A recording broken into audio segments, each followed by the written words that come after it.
Assalamualaikum warahmatullahi wabarakatuh. Innal hamdalillah nahmaduhu wa nasta'inuhu wa nastaghfiruh wa nastahdihi wa nastarshiduh wa nu'minu bihi wa natawakkalu alaihi wa na'udzu billahi min syururi anfusina wa sayyiati a'malina. Man yahdihillahu fala mudhillalah wa may yudlil fala hadiyalah. Asyhadu an la ilaha illallah wahdahu la syarikalah wa asyhadu anna Muhammadan abduhu wa rasuluh. Allahumma fassalli wa sallim ala sayyidina wa habibina wa syafi'ina wa imamina wa qudwatina wa uswatina nabina Muhammadin sallallahu alaihi wasallam wa ala alihi wa sahbihi wa man sara ala najjih wa astanna bi sunnati wa katafa atharahu ila yaumil qiyamati. Amma ba'du. Faqala rabbukum a'udzu billahi minasyaitonir rajim. Ya ayyuhalladzina amanu taqullaha haqqa tuqatih wa la tamutunna illa wa antum muslimun. Faqala an-nabi sallallahu alaihi wasallam la yadkhulul jannah man kana fi qalbi mithqal dzarratin min kibr. Faqala rajulun innar rajula yuhibbu an yakuna thawbuhu hasana wa na'luhu hasana. Qala innallaha jamilum yuhibbul jamal. Al-kibr batarul haqqi wa gamtun nas. Hadirin sidang jamaah Jumat rahimakumullahu taala. Alhamdulillah, puji syukur kita panjatkan kehadirat Allah Subhanahu wa taala karena hari ini kita telah menunjukkan keimanan kita kepada Allah Subhanahu wa taala untuk mau menghadiri salat Jumat. Karena bila kita ingin mengukur barometer keimanan yang kita miliki atau melihat keimanan seseorang, diantaranya ialah lihat salat Jumatnya. Karena itu perintah salat Jumat ini diawali dengan kalimat ya ayyuhalladzina amanu. Dia bersifat khusus, hanya dikhususkan kepada orang-orang yang beriman. Sebahagian kaum muslimin mendatangi Jumat atau salat Jumat atau mendatangi masjid tertati-tati. Sebahagiannya ada yang tidak sampai ke masjid disebabkan karena kelalaian dengan dunia. Ada yang lebih dahulu mendatangi masjid sebelum khatib naik ke atas mimbar. Demikianlah keimanan seseorang. Jamaah Jumat rahimakumullahu taala. Karena itu sepatutnya syukur kita panjatkan setinggi-tingginya kepada Allah Subhanahu wa taala atas karunia ini atau taufik ini. Kemudian salawat kita haturkan kepada baginda Rasulullah sallallahu alaihi wasallam sebagai kesempurnaan daripada Jumat kita. Jamaah Jumat rahimakumullahu taala. Sesungguhnya di antara penyakit hati yang paling berbahaya dari penyakit hati yang lainnya adalah kesombongan. Penyakit ini tidak hanya menimpa iblis, pelaku dosa mujrimin, akan tetapi juga menimpa sebahagian kaum muslimin. Penyakit kesombongan ini menyebabkan pelakunya tidak akan masuk surga. Nabi sallallahu alaihi wasallam bersabda, la yadkhulul jannah, tidak akan masuk surga man kana fi qalbihi mithqala dzarratin min kibr, orang yang ada di dalam hatinya terdapat kesombongan sebesar zarah. Faqala rajul, maka seorang laki-laki bertanya, innar rajula yuhibbu ayyakuna thawbuhu hasana wa na'luhu hasana. Sesungguhnya seorang laki-laki menyukai pakaian yang indah dan sendal yang indah. Apakah itu termasuk dari kesombongan? Nabi sallallahu alaihi wasallam menjawab, faqal innallaha jamil wa yuhibbul jamal. Sesungguhnya Allah itu indah dan menyukai keindahan. Maka kata Nabi sallallahu alaihi wasallam, kesombongan ialah al-kibr batarul haq wa gamtan nas, menolak kebenaran dan merendahkan manusia. Hadis riwayat Muslim. Hadirin jamaah Jumat rahimakumullahu taala. Jadi seorang yang terhalangi masuk ke dalam surga disebabkan karena kesombongan, walaupun sebesar zarrah.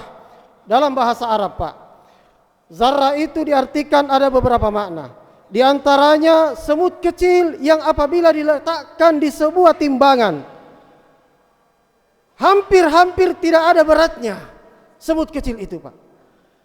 Arti yang lain ialah satu butir tanah yang masih tersisa di badan kita setelah kita mandi. Setelah kita bersihkan ternyata masih ada yang tersisa di badan kita. Itu juga artinya zarrah. Demikian juga arti yang lainnya adalah partikel-partikel kecil yang tampak di pagi hari manakala kita menepuk bantal kita, kemudian kita membuka jendela kita, kita melihat ada cahaya yang masuk, berterbanganlah partikel-partikel itu. Itu juga disebut zarrah. Itu hampir tidak ada artinya. Jamaah Jumat yang dimuliakan Allah Subhanahu wa taala, kalau sekecil itu saja kesombongan menghalangi seseorang masuk ke dalam surga, bagaimana dengan hatinya yang di dalam hatinya ada kesombongan sebesar batu? Bagaimana dengan yang ada di dalam hatinya sebesar dengan gunung? Bagaimana yang ada di dalam hatinya penuh dengan kesombongan? Dadanya sesak disebabkan karena kesombongan. Nauzubillahi min dzalik. Ketika Nabi ditanya, apakah kesombongan itu? Nabi mengatakan, batarul haqqi wa gamtan nas. Kesombongan ialah menolak kebenaran dan merendahkan orang lain. Maka pada kesempatan ini jamaah sekalian, saya ingin fokus membahas tentang ciri orang yang sombong yang kedua, yaitu merendahkan orang lain. Jika seorang mendapati di dalam dirinya sifat senang, meremehkan orang lain, suka mencibir orang lain, suka merendahkan orang lain, maka ketahuilah itu bukti bahwa di dalam hatinya ada kesombongan. Maka hendaklah dia waspada. Dalam hadis Nabi sallallahu alaihi wasallam sebutkan, qama fina Rasulullah sallallahu alaihi wasallam.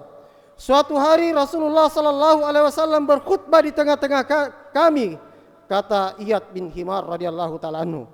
Faqal, kemudian Nabi bersabda, innallaha amarani, innallaha auha ilayya an tawada'u hatta la yafkhara ahadan, la yafkhara ahadun ala ahadin, wa la yabghi ahadun ala ahadin.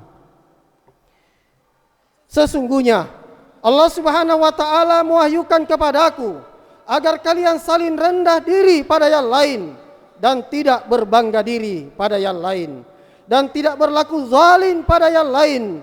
Hadis riwayat Muslim. Hadis ini sangat jelas menggambarkan bahwa di antara tawadu ialah tidak merasa hebat di hadapan orang lain, melainkan dia senantiasa menghormati orang lain dan menghargai orang lain. Disebutkan dari riwayat Abu Hurairah, Rasulullah sallallahu alaihi wasallam bersabda, al-muslimu akhul muslim, la yuzlimuhu wa la ya'zuluhu wala yahqiruhu at-taqwa hahuna. Muslim yang satu adalah bersaudara dengan muslim yang lainnya, maka dia tidak boleh saling menyakiti, dia tidak boleh saling merendahkan ataupun menghina. Nabi bersabda, takwa itu ada di dalam dada. Rasulullah menunjuk dadanya dan mengucapkan kata itu sebanyak 3 kali. Bihasbim ri'im min syarri ayyahkira ahahu al-muslim, kullul muslimu ala muslim haramu damuhu wa maluhu wa irduhu. Seorang muslim telah dianggap berbuat jahat apabila ia menghina saudaranya sesama muslim. Muslim yang satu dengan yang lainnya haram darahnya, haram hartanya, dan haram kehormatannya. Hadis riwayat Muslim. Apa maksudnya jamaah sekalian? Apa maksudnya Rasulullah sallallahu alaihi wasallam menyebutkan bahwa takwa itu ada di hati? Terdapat 2 penafsiran. Yang pertama, Rasulullah mengingatkan kepada kita agar jangan merendahkan orang lain, karena barometer kemuliaan seseorang itu ada di sisi Allah Subhanahu wa taala. Inna akramakum indallahi atqakum. Sesungguhnya yang paling mulia di sisi Allah ialah yang paling bertakwa. Dan ketakwaan itu letaknya di hati, dan tidak ada yang mengetahui isi hati seseorang kecuali Allah Subhanahu wa taala. Bisa jadi Pak, orang yang amalannya tampak sedikit kita lihat, biasa-biasa saja zahirnya, tetapi bisa jadi dia lebih ikhlas di hadapan Allah Subhanahu wa taala. Dia lebih takwa di hadapan Allah Subhanahu wa taala. Oleh karena itu, tak kala seseorang tidak bisa melihat batin seseorang, maka jangan dia menghukumi bahwa orang itu jauh lebih rendah daripada dirinya. Dalam sebuah hadis dari Sahal bin Sa'ad As-Sa'idi berkata, seorang laki-laki melintasi Rasulullah sallallahu alaihi wasallam. Lantas Nabi sallallahu alaihi wasallam bersabda kepada orang yang duduk di dekatnya. Beliau mengatakan, "Apa pendapatmu? Pendapat kalian dengan laki-laki yang baru saja lewat tadi?" Maka seorang yang terpandang menjawab, "Demi Allah, bahwa dia adalah seorang yang bangsawan. Bila dia meminang pasti akan diterima pinangannya, dan bila dia dimintai bantuan pasti akan dibantu." Nabi sallallahu alaihi wasallam terdiam. Beberapa saat kemudian Pak, lewat lagi seorang laki-laki. Kemudian Nabi sallallahu alaihi wasallam bertanya lagi kepada orang yang ada di dekatnya, "Bagaimana pendapatmu dengan orang ini?" Kemudian orang yang terpandang mengatakan, "Menurutku orang ini adalah orang yang termiskin dari kalangan kaum muslimin. Apabila dia meminang pasti pinangannya tidak akan diterima, dan jika dia dimintai pertolongan pasti tidak akan ditolong. Dan apabila dia berkata, perkataannya tidak akan didengar." Maka Rasulullah sallallahu alaihi wasallam bersabda, "Sesungguhnya orang yang terlihat miskin tadi lebih baik dari dunia dan seisinya daripada orang yang engkau sebutkan kelihatan bangsawan tadi." Hadis riwayat Bukhari. Jamaah Jumat rahimakumullahu taala. Adapun penafsiran yang terakhir yang kedua, larangan merendahkan orang lain dan takwa itu di hati, isyarat bahwa jika seseorang merendahkan orang lain, mencibir orang lain, suka menjatuhkan orang lain, maka ketakwaan orang tersebut bermasalah. Karena bagaimana mungkin seorang dikatakan bertakwa kepada Allah Subhanahu wa taala sementara dia merendahkan orang lain. Sungguh orang yang suka merendahkan orang lain telah terjangkiti penyakit kesombongan. Marilah kita merenungkan sabda Allah, firman Allah Subhanahu wa taala tentang larangan berlaku sombong dalam surah Al-Humazah, wailul likulli humazatil lumazah. Kecelakaan bagi orang-orang yang mengumpat lagi mencela, allazi jama'a malahu wa addada, yang mengumpulkan harta dan menghitung-hitung hartanya. Yahsabu anna malahu akhlada, dia mengira bahwa hartanya itu akan mengkekalkannya. Kalla la yumbazanna fil hutamah, sekali-kali tidak, sungguh dia akan dilemparkan ke dalam neraka hutamah. Wa ma adraka mal hutamah, dan tahukah kamu apakah itu hutamah? Narullahil muqadah, api yang menyala disediakan oleh Allah Subhanahu wa taala, allati tattali'u alal afida, yang membakar sampai ke dalam hati. Innaha alaihim mu'sada fi amadim mumaddada, sesungguhnya itu ditutup rapat, api itu ditutup rapat atas mereka sedang mereka diikat di tian-tian. Barakallahu li wa lakum fil Qur'anil Karim wa nafa'ni wa iyyakum bima fihi minal ayati wa dzikril hakim. Aqulu qawli hadza wa astaghfirullahu li wa lakum wa lisairil muslimina min kulli dzamb fa astaghfiruhu innahu huwal ghafurur rahim.